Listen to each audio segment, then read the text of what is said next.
AI is not just the future of cybersecurity, it's here now, and it's changing things significantly. Today, I'm joined by the legendary NahamSec to delve into how this technology is transforming penetration testing, bug bounties, and security research. If you're curious about where the future is headed, you won't want to miss this discussion. Let's get right into it. So Ben, let's start off with the first question, which is, how do you feel AI is currently being utilized in reconnaissance phases of penetration testing and things like bug bounty hunting? I think that depends on like your style of hacking, to be honest. I can kind of talk about how I use AI. A lot of the recon things that I do is more data processing. So the old school way now, like pre-AI, is like you write your own tooling, you look for keywords and things like that to identify an asset based on what you're looking for, right? So a lot of times when I'm doing bug bounties or I'm trying to be what I call like adversarial with my recon, is finding internal assets, finding dev sites, finding like the CI/CD pipeline tools and DevOps tools, right? And I think with AI, the cool thing now is that you can just, if you have like something like a CLI tool built around it, you can feed it a file that says, hey, read this entire file and identify internal tools, right? And so it's beyond what I have in my tool belt, and it could identify patterns in that way. The other approaches that I've enjoyed is also like data processing versus like finding how a company names things. So every company is different, right? Like you have your companies that do QA, test, dev, and then some other companies, they don't use that terminology. They do things like colors and like some weird initials and things like that, right? So if I want to find every instance of this particular asset, I want to know how the naming convention works on this company. And AI has been such a cool way to do all of this, and being able to extract that data, understand how they name things, and draw conclusions, and then maybe build some automation on top of it to be able to find those assets that I'm looking for. That's super cool to hear. So it sounds like it's significantly accelerating your workflow when it comes to this process that you would go through then, right? Yeah, I like calling it like applied AI, if that makes sense. So I'm like applying AI to make that like time to conclusion, time to solution, whatever it is, as small as I can. That window becomes smaller because I have not only my brain, but now I have AI that has access to, years of data, or however many years of data that it has, or other resources that it could draw conclusions or give me ideas even. That's been the idea giving has been also really, really cool. It takes that like mental barrier off of you, if that makes sense. No, yeah, it totally makes sense. And it's interesting. So as you know, I'm coming from more of a developer background with application security focus, and it's just really interesting to see the parallels in the different spaces here where, like, for developers, what I've experienced is it accelerates our workflow for delivering software. And in your case, it's accelerating your workflow to get to the conclusion of research, right? Really quick though, you were mentioning the names of like internal systems. If there's anything that you can, or there's one that you remember, what was like one of the weirdest names that you've seen someone do? Yeah, this financial institution that I've hacked on, they don't do things like QA and test and things like that. Instead, they do weird initials. So it'd be like BB. I don't want to disclose it like exactly how it is, but imagine it's like something dash BB, and then they have colors sometimes, if that makes sense. So it's hard to know, like, okay, is it always green? Is it always blue? Is it always like AA? Is it always BB? You just feed it that data and it gives it to you. So you have a list of like everything that's been, repeated through a pattern after you pull a list of subdomains for this company, and you just go, okay, now I can just build a different word list that looks for these assets on that company's infrastructure. So if I'm looking, for example, API, and I have an API dash red dash AA, and then there is an API dash green dash AA, and then there's a green dash BB. I need to know how those are named, right? Yeah. And AI does that instead of me going through it and processing that data on my own. AI could do that for me. I got you. So I'm still curious about this too. So would you say that these companies are doing that as a means to like obscure things, or it's just their convention that they're following for internal processes? Or maybe I think it's a little bit of both. It's like, hey, maybe we don't use these because we call them, the initials may mean something to them, right? If I say AR, it may mean something to me internally, but for someone that has no context with their their process at all, it doesn't make sense to me, right? When you see that pattern, then you go, okay, these four apps are probably in the same cycle, right? If it's AR, they're all the same thing. It doesn't make sense to me, but I don't have to make sense of it as a hacker. I just have to know how do they name things, and then can I find every instance of this application? And hopefully one of those initials, it's like a dev instance or it's a QA instance that has less rate limits on it, or it's not behind a WAF, for example, or maybe they left some documentation behind it that can make sense of other stuff, right? Yeah. Okay, cool. Well, that's super interesting and helpful. And getting back to what we were talking about before, you're saying AI helps accelerate the workflow for you. Do you see a potential, or are there any potential risks of relying too heavily on these AI-driven tools for vulnerability discovery? I don't think there is a risk. I think the only risk that comes with relying on AI is feeding your vulnerability data to a way where it's identifiable to your organization. So I write a lot of my pen test reports using AI now, and I have to be very careful of what I put in there so they can't connect. If it's a unique endpoint, for example, or a host name, it doesn't get connected back somehow if it leaks, right? We're hoping AI is good enough to not leak any of our data eventually, but you can't trust it, right? So I think that's the only thing. I think the risk of like becoming quote unquote lazy is also there, but I think if someone's going to be lazy, it's a version of it being a script kiddie. I don't know if there's an AI kiddie, script AI kiddie term yet. Maybe I can coin that at some point, but I don't think we have that risk. I think it's most people are going to apply AI in a way we apply Google searches, except you have better results and someone that's like a companion that can help you, if that makes sense. Yeah. Yeah, it makes sense, definitely. Maybe by the end of this interview, we'll come up with a name for that. I would like to figure out like a script kiddie AI meets. Yeah, we haven't come up with it. Maybe we can coin it and make a T-shirt out of it at some point. Yeah, get the merch going.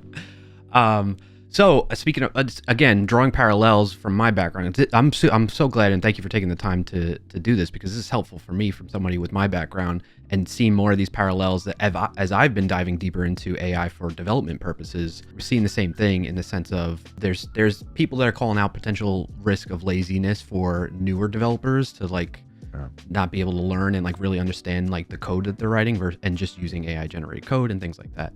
And then to your point about potentially including, since you're using AI to help write your reports and not wanting to include sensitive information about the company or whatever, something I just recently had a revelation on, maybe this can spark some thoughts from you too, is, when AI is in my code editor, it's using that information to train itself and whatnot. So things like API keys or just other secrets that are in my configuration in an environment variable, worrying about that getting included in its training and people, malicious actors, trying to pull that out of the AI too, the LLMs and whatnot. Very, very interesting space, and interesting to hear about that use case from your side of things. Yeah, I think at the end of the day, it just comes down to, it's like anything we use, right? Like the trend of GitHub leaked credentials was a big trend, and it's still there. It's becoming less and less common, but it's still happening. I think with AI, we're going to have similar things. We're going to have people leak these things, and then there's going to be tools that catch it, and then there's going to be education that goes around it and things like that. But I don't know. I think maybe because I apply AI differently, I don't see it as becoming lazy. But again, anything that we have out there, Google was the way, right? Like people were doing their homework, and Stack Overflow was helping with interviews. You see people using AI for interviews nowadays, but it's just a part of whatever next technology comes out. Yeah. Now you got me thinking, back when Google first started coming out, were people treating that as being lazy? Oh, you're just going to search on Google now instead of finding your own websites on forums or something, But is it lazy though? Is it lazy, or is it you becoming better? Why do I have to memorize every syntax of every tool or every programming language?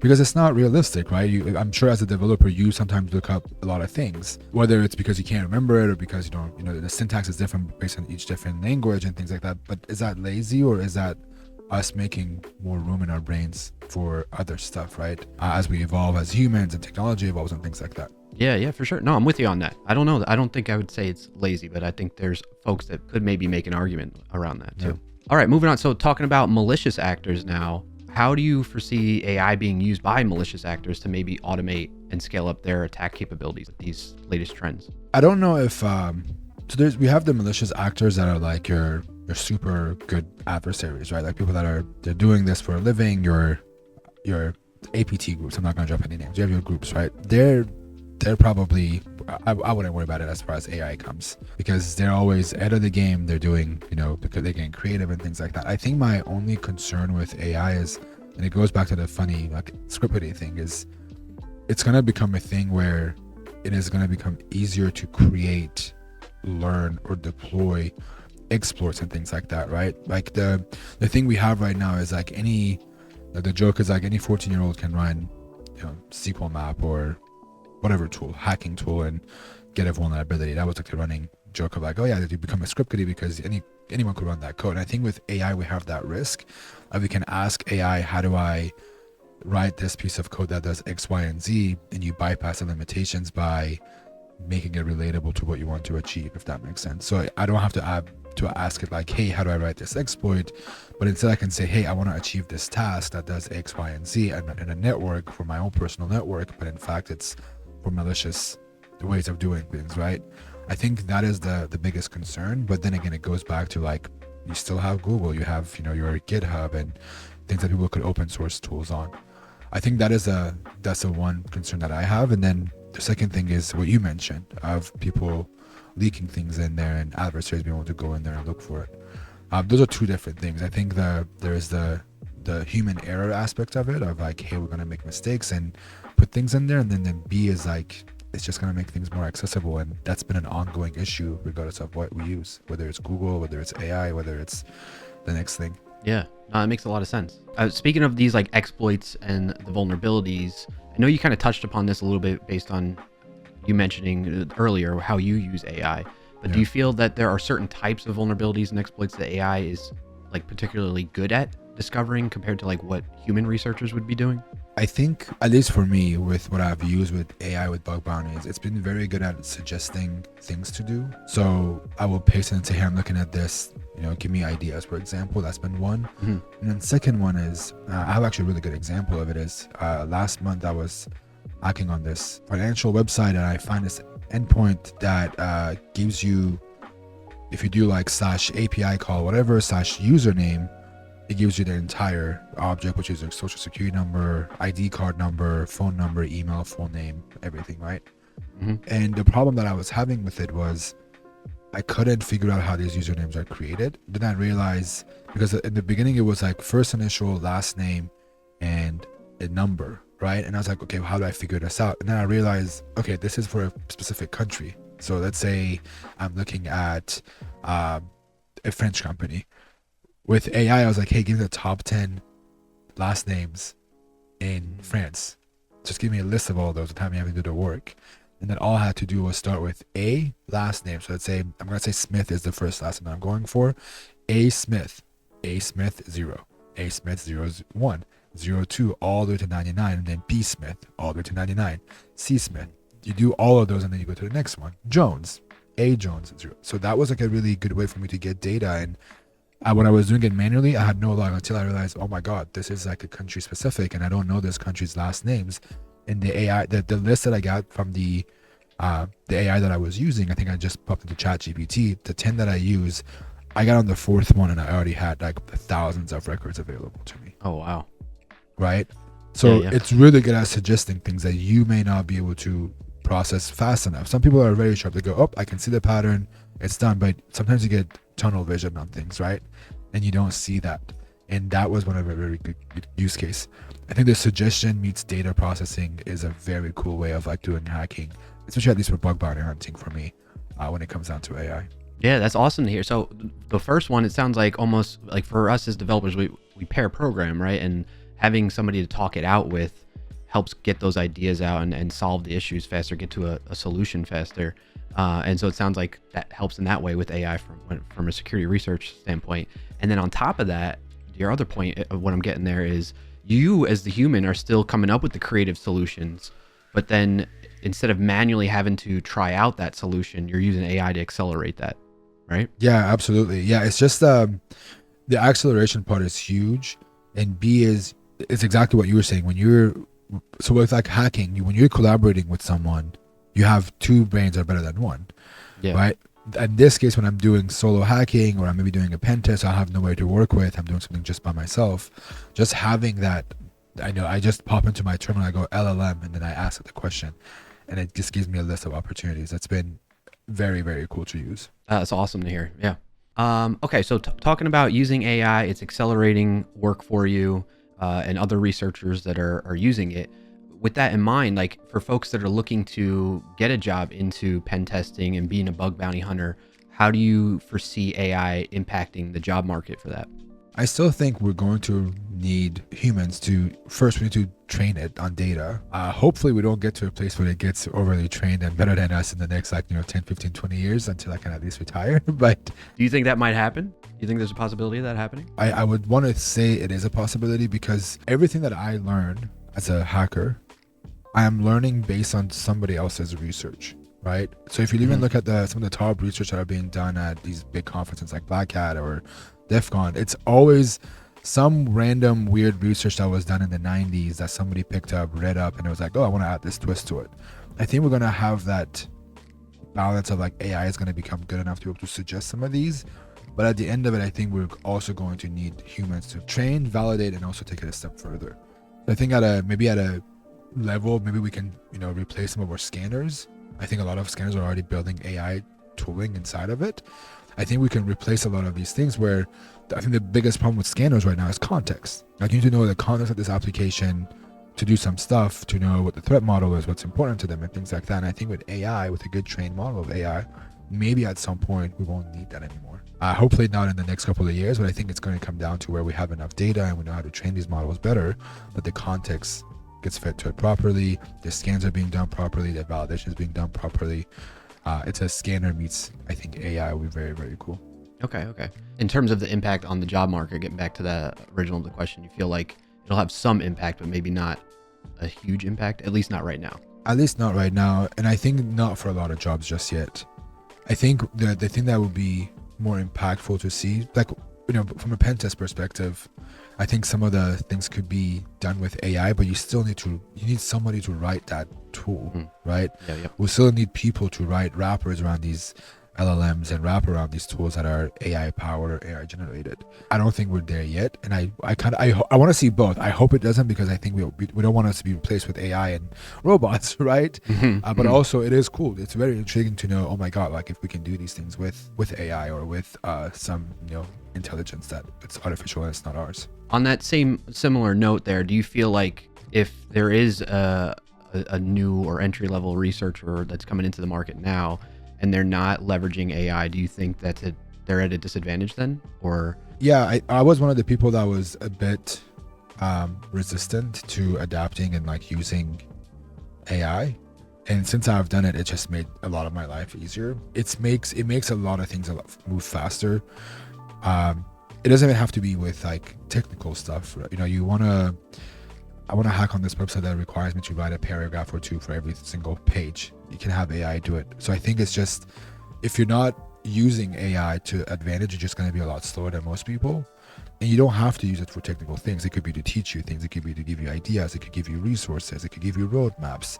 I think it's just how you want to use it. But I think we are at this stage where if you're not leveraging AI, then you're going to move a lot slower than the people that are using AI. The people that have created tools around it and frameworks around it that makes their lives easier and does things for them. Yeah.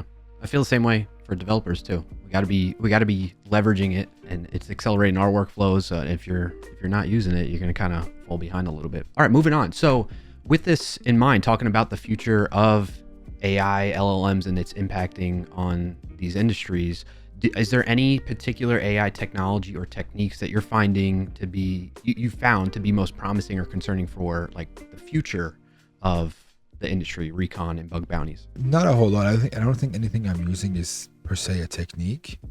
It's just mostly leveraging it. Again, I'm going to go back to saying I'm going to make my life easier with things.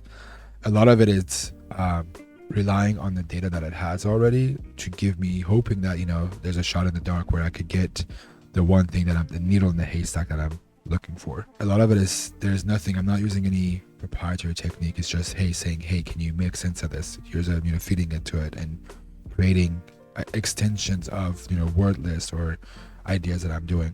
But there's some really cool exciting stuff that's coming out. You see pen test reports being done with AI. You see key management being done with AI, or like finding lead credentials with AI. It's exciting to see what comes up, but I'm personally not making anything out of it. It's just I'm trying to make myself better using AI. Gotcha. All right, 2 more questions for you. With bug bounty programs and hiring consultants to do this security research, there's usually incentives involved with that and economics of it. So how might AI impact the incentive structures of things like bounty programs? I don't think with the economics of bug bounties are going to be impacted just yet. I know both HackerOne and Barcode have been doing a lot of like implementing AI in their platforms. I haven't seen anything at least affect hackers just yet. I haven't seen anything that goes, yep, this is going to start taking bounties away from us. I think it all comes down to the services that these companies decide to offer at some point. So if they're going to get into the vuln management, game a little bit, then they have so much data. They have so many reports. There's so many endpoints, so many exploits, so many research that's been done through these bug bounty programs that if I think AI gets fit to, would be insane to see what it comes up with. Whether it's to do some sort of a testing based on their previous reports. I haven't seen much. The only thing that I've seen that's really, really cool for like a bug bounty perspective is I've seen people create AI, multiple people, that takes an existing report on HackerOne and creates a template for scanning every other bug bounty program. So I think it's becoming to that way, but it's people just getting smart on how they use AI to create tooling and automation workflow versus it becoming a blocker from the platform to the hacker's perspective, if that makes sense. But creating those, having an AI that could, read every single disclosed report on HackerOne or Bugcrowd is incredible, because it can create templates that you can feed to your next tool, whether it's your nuclei or whether it's whatever next tool you're using. I think those are the cool stuff that I've seen so far that is going to be both good and bad, because now even security companies could do that as well. A security company could take that report that's got disclosed that a hacker found some niche vulnerability, create a template out of it, and scan the entire infrastructure with it. That gave me the idea too that there's a lot of educational programs out there, right, that help people learn more about how to do what you do, and maybe they can use those, like AI can help accelerate and add more like newer techniques into their curriculum faster too, right? It's also been times where I'm like, I've asked, like, can you make sense of this? Like, why does this work? Right? And it breaks it apart. It's like giving it, a piece of code and saying, hey, I don't understand this code. Actually, I did this with a CTF last week. Ooh, okay. I was looking at a CTF and I didn't understand what this piece of code did. And I was like, can you break down what this piece of code does? And it's like, yeah, it's like a patch reversal that does X, Y, and Z. It's blocked by this. And I was asking him, like, any ideas on how you could bypass this or what vulnerabilities could yield from this? And it gives you those. It can't give you a full chain of exploit yet, right? But it gave me ideas of, it's like, yeah, based on how they're taking user input, it could be vulnerable if you do a patch reversal. I was like, oh, okay, this is something I could try. And it was a patch reversal, actually, right? Yeah. I couldn't fully exploit it, but I realized I could traverse out of this folder and get source code of the entire app dumped into it, because they just gave us a sample of the code. It's like, here's the index.php. Now go and hack the CTF. And it worked. You got me thinking too, when you mentioned that you're using the AI to like explain code. I'm embarrassed to share, but I mean, it's pretty typical, but I have to do that with my own code sometimes too. Oh my God. That's great though. It's like, you don't have to make comments anymore. It does it for you, but it's incredible how you can even give it like code and say, hey, make comments based on what this code does. It's both good and bad, because if it doesn't understand the code properly, it gives you bad comment, but if it does fully get it, then it's incredible. I don't have to write my own comments anymore, because I know that's the least favorite thing to do for most people. Right. Yeah. I mean, in my defense a little bit, like, it's like oftentimes when it's an older project that I haven't looked at in a while and I got to get reacquainted with it, like a situation like that. Sometimes it's my code too. Like, but that's what makes AI cool though, right? You don't have to spend, 3-4 hours figure it out. You can get a TLDR out of your whatever model you're using. Oh yeah, for sure. All right, cool. So last question for you. A lot of companies and folks are probably thinking, like, with AI being included in this whole process, how can they best defend against it? So how would you say, what would be your advice for organizations to best prepare their defenses against these AI enhanced attack techniques? It's really funny is I know a lot of large corporations that have disabled access to like ChatGPT and things like that.